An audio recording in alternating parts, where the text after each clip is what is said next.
Good morning students, this is part 3 of the chapter Types of Economies. In this video, we are going to learn economies on the basis of level of economic development.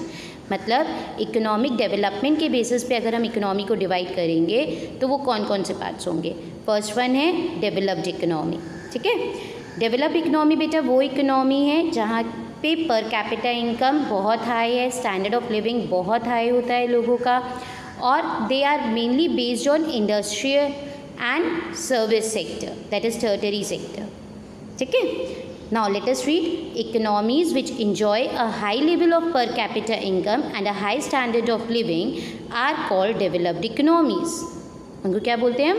Developed economies. USA, Canada, England, Japan, Germany, these are the examples of developed economies. Now, features of developed economies.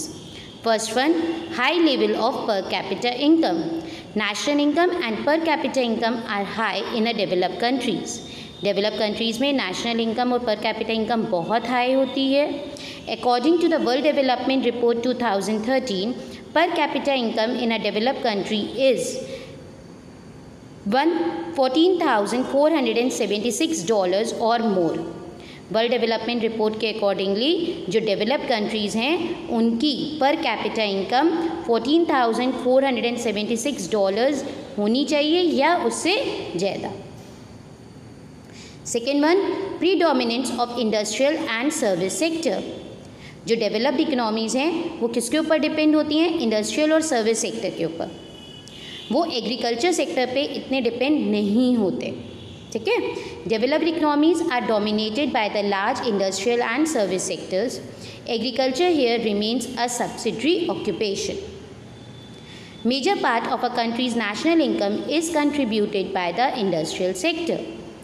जो country की national income है वो किससे contribute हो रहा होगा? उसमें composition major किसका होगा? इंडस्ट्रियल सेक्टर से होगा. ठीक है. Third one, high level of infrastructure development. They are the big investors in infrastructure development. जो डेवलप्ड कंट्रीज़ होती हैं वो इंफ्रास्ट्रक्चर में बहुत ज़्यादा मनी इन्वेस्ट करती हैं. ठीक है, which leads even faster economic development, जिससे उनकी कंट्री का और भी इकोनॉमिक डेवलपमेंट होता है. The quality of roads, rail, air, water and civil infrastructure is much superior to that of less developed और अंडर डेवलप्ड कंट्रीज़. इनकी इंफ्रास्ट्रक्चर की क्वालिटी, चाहे वो रोड्स हो, चाहे रेल्स हो, चाहे एयर ट्रांसपोर्ट, चाहे वाटर ट्रांसपोर्ट, चाहे सिविल स्ट्रक्चर है, वो सब सुपीरियर होते हैं. Is it clear? Now fourth one, technological advancement. They are much more technologically advance due to their skilled workforce and the risk taking that is inbuilt in their culture.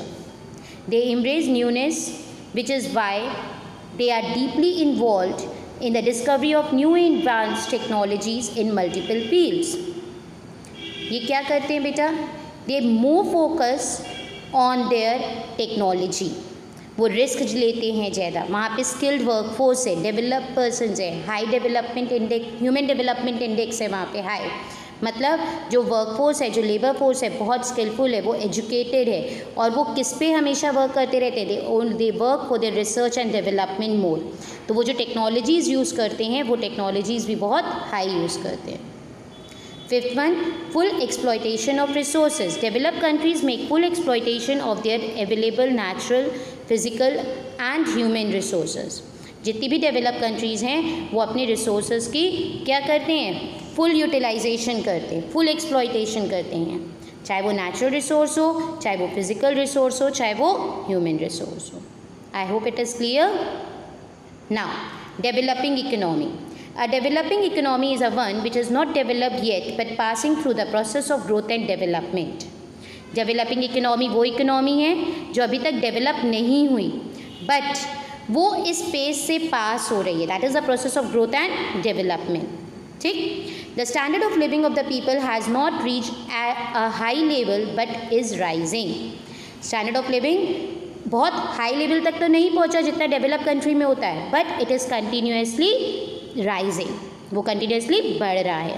Since per capita income is regarded as a measure of standard of living of the people of the country, a developing economy can thus be defined an economy where per capita income is rising but not reached a high level.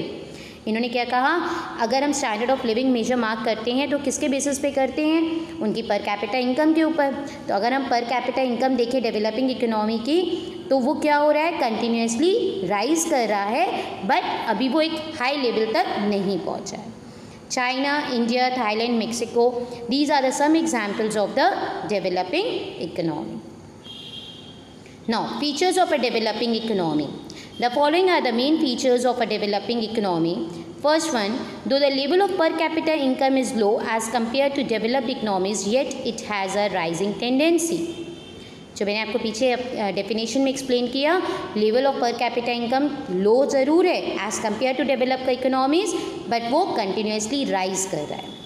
Second point, rates of saving and investments are being seen gradually rising.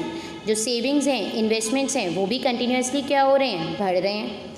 Third one, occupational distribution steadily changes in favour of secondary and tertiary sectors. जो developing economy है उनका जो occupation structure है वो भी change हो रहा है, मतलब एग्रीकल्चर से वो लोग कहाँ शिफ्ट हो रहे हैं, सेकेंडरी और टर्टरी सेक्टर पे। Fourth one, the contribution of the primary sector of the countries national income is gradually decline and those of the secondary and the tertiary sector tends to increase. इनका जो national income का contribution है वो primary sector से कम होता जा रहा है और सेकेंडरी और टर्टियरी सेक्टर से बढ़ता जा रहा है। Fifth one, gradual improvement in the standard of living of common people, और इनकी स्टैंडर्ड ऑफ लिविंग्स भी बढ़ रहे हैं। Last point, improvement in science and technology, और यहाँ पे साइंस एंड टेक्नोलॉजी पे भी वर्क हो रहा है, that is they are focusing more on research and development. I hope it is clear to you all about the developing economy also. Now we will learn difference between developed and developing countries. Okay. First one, for the developed countries, more average income, higher per capita income and a better standard of living. इनकी per capita income, standard of living और average income high होती है। Developing countries की average income लो होती है, पर capita income लो है और स्टैंडर्ड ऑफ लिविंग भी लो होता है as compare to developed. Next point, the standard of living in developed countries is generally very high. Develop countries में स्टैंडर्ड ऑफ लिविंग बहुत हाई है, और डेवलपिंग में क्या कह रहा है, standard of living in a developing countries is normally not very high, बहुत हाई नहीं है। Third one, peoples of the developed countries avail the service of public facilities. जो डेवलप कंट्रीज़ हैं वहाँ पे सारी पब्लिक फैसिलिटीज़ प्रेजेंट होती हैं, मतलब इंफ्रास्ट्रक्चर अच्छे से डेवलप्ड होता है। And in a developing countries, most of the people in a developing countries are deprived of facilities. Developing countries में वो चीज़ें अभी डेवलप हो रही हैं, सबको exactly नहीं मिल पा रही। Next point, literacy rate is quite high due to better education system. जो developed countries हैं उनका literacy rate बहुत high होता है, और जो developing countries हैं उनका literacy rate as compared to developed countries low होता है। Last point, life expectancy rate is more due to better standard of living. यहाँ पे डेवलप कंट्रीज़ में जो लाइफ एक्सपेक्टेंसी रेट है वो भी ज़्यादा है, और डेवलपिंग कंट्री में लाइफ एक्सपेक्टेंसी रेट उतना हाई नहीं है। I hope it is clear to all of you. Thank you.